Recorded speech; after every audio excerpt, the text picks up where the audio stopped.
So best practice in color grading is to first focus on getting our image looking balanced and looking right by using our primary corrections. Only after that should we focus in on detailed work and make secondary adjustments. Essentially, this will ensure that you correct the image in a holistic way while putting less strain on the video signal. In this video, I'm going to walk you through our primary corrections. We'll be looking at our color wheels, focusing in on lift, gamma, gain, as well as the offset, and how we can use these controls to adjust our exposure as well as correct our white balance. Hey guys, yesjmo here. Welcome back to another tutorial.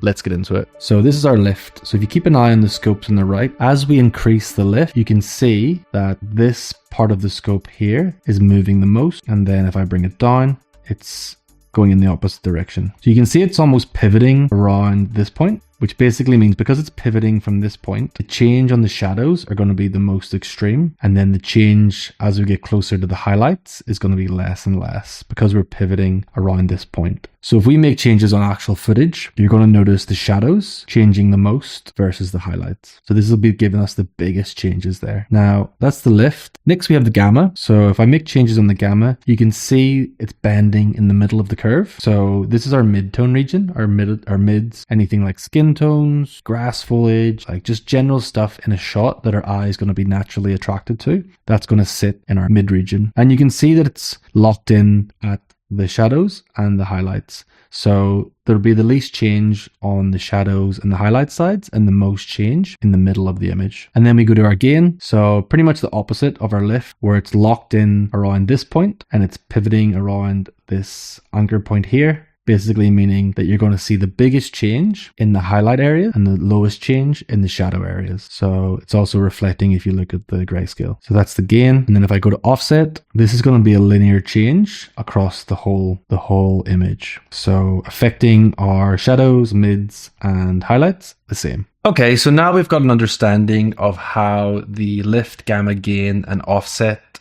affects our luminance values.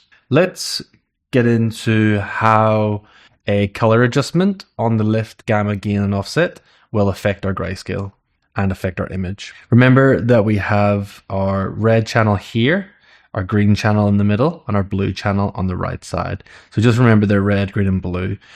When you've got normal footage, you'll see a red waveform, a green, and a blue waveform. So it'll show you the actual red, green, and blue values. All right, so let's go to our lift here now. Now we know that lift affects the bottom end of the signal, impacting our shadows more than our midtones and more than our highlights. So if I add blue on the lift, what do we expect to happen? Well, we expect to see more blue on the shadow area and the midtone versus the highlights. So let's add in the blue and have a look. So you can see that the blue on the shadows, it's having more of an impact on the shadows versus the midtones versus the highlights. And we can actually just double check that using our dropper here. You can see if I go to the full top end, it's completely neutral with equal levels of red, green, and blue. Now, as I go down, you can see that blue is higher than green, it's higher than red, 201, 188, 180, and let's go down even more. So the difference is getting bigger now. We've got 131, 145, and 167. Let's keep going. Now we've got 60, 82, and 117. So you can see as I move down into the shadows, we're getting less and less red, less and less green, and more blue until we get right down here where we've got mostly blue in our shadows. So this is what we would expect when we adjust lift. A push towards the shadow end of the tonal range. If I take my lift here and look at the scopes, so what I can see is, now remember this is the blue channel, this is the red, and this is the green. You can see that this part of the scope is lifting up, which is signaling more blue going into the shadows. So you can see as I add the blue, the scope lifts up, lifts up, lifts up, as more and more blue is added. All right, so that's our lift. Now let's get into our gamma. So if I add some blue in the gamma, you're going to see a bend in the mids region on the blue because we're pushing blue into that region and we're taking away the red. Green is staying quite neutral. So yeah, we can see in our midtones, we've got a push towards the blue channel. And if we go down into our mids and our shadows, we can also see that with our gamma. Blue is higher than red and green. And if we go to our highlights, it's becoming more equal back up in our highlights. Not as much as an impact on our highlights versus the midtones. And that's the gamma. And you can see the curves bending as I move. As I push in blue, the blue curves bend and the red bends the opposite way. If I push in red, you can see the red curve on the left side bending up and the blue bending down. Now, let's get into our gain. What will we expect here? Well, with our gain, we're going to expect the highlight region to become more blue versus the shadow region. So let's see how that looks. So yep, we can see straight away, we can see our highlight region on the red channel getting less and less and pushing up on the green and blue. And I'll just go to that to check it. So I've got more blue and more green versus red here in the highlights, and here as well, more blue than green and red. And then as we go down, it's going to balance out more. So you can see that we still have more blue, but the difference between the red, green, and blue is less compared to when we adjusted that on our lift control here. That's the gain.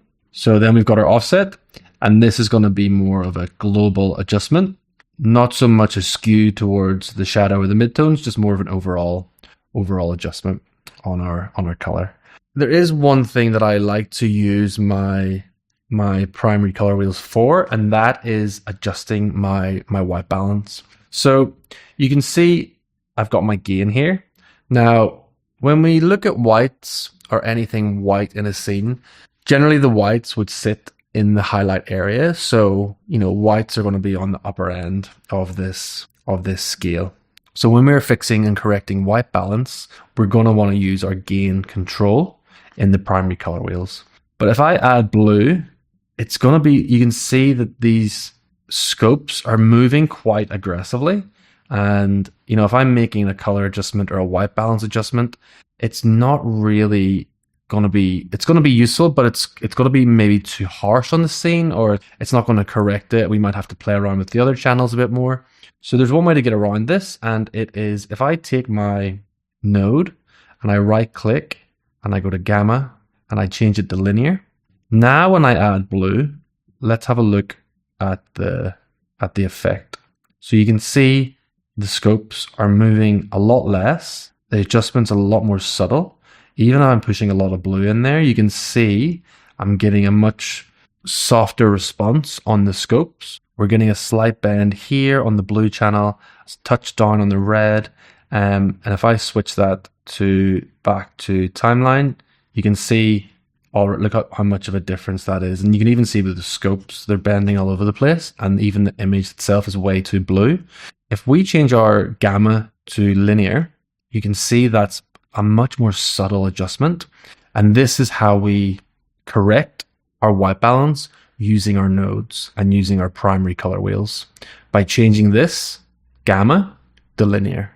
And you'll notice when you do this, it's gonna be closer to how the camera sensor adjusts white balance. So you'll get a much better response and a more accurate balancing of your whites in your shot. That's a really great way to white balance as compared to your temp and your tint. I would recommend using the gain.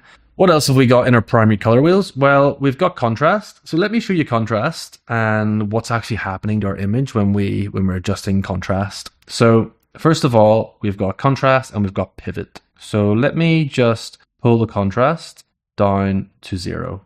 We've got 0 contrast, which basically means our whole image is one shade of gray. There's no contrast between white and black. It's just a flat gray image. So 0 contrast. So let's compare that to more contrast. So you can see as I lift the contrast, we're getting more and more contrast between the black and white, more of a harsh before and after. And then if I get right up to 2, maximum contrast, we've got black and we've got white with no middle ground. As soon as we go across this pixel, we jump. So you can see that's represented on the scopes by all the white and then a quick jump to black. Now, if I look at my pivot here, if I start moving my pivot left, you can see that I'm pivoting more towards the shadows. And then if I pivot right, I'm pivoting more towards the highlights. Now this is good to know because if I am adding contrast and I say I want to target more in a lower range of the shadows, I drop my pivot down, and then when I add the contrast, you can see that I'm actually focused in on the lower end of the image, versus if I put the pivot away up here, I'm going to be focused in up towards the highlights. So that's just a good way to adjust contrast and know where on your scene you're applying the contrast, whether you're applying contrast in your highlights or down towards your shadows. That's just good to know. And then mid detail, this we won't really see much here on the image, but this is good for sharpening the middle, the midtones on your shot. So if you've got stuff like your skin tones or your foliage or anything there, you can increase the mid detail without increasing detail in the shadows or the highlights. So this is not the best example to show you because I don't really have anything to show detail, but that's what this section will do here. So hopefully that's give you a better understanding of your primary color wheels and a bit more of the theory behind what's happening on the image between your shadow, midtone, and highlights when you adjust these controls, your lift, gamma, and your gain.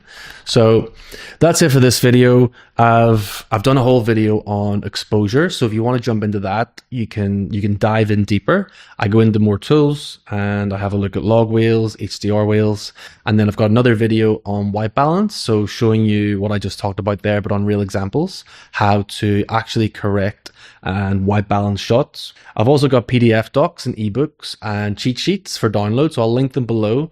Go and download them and make use of it. It's free source material for you, and it's good just to read through it while you're watching these videos because you'll just internalize the information much better and you'll learn it much quicker. So as always, I do encourage you to get into DaVinci and start editing, and hopefully with these videos you can start to really understand what you're doing with your image, and in no time you'll be color grading like a professional. So thanks again guys, I will see you in the next video.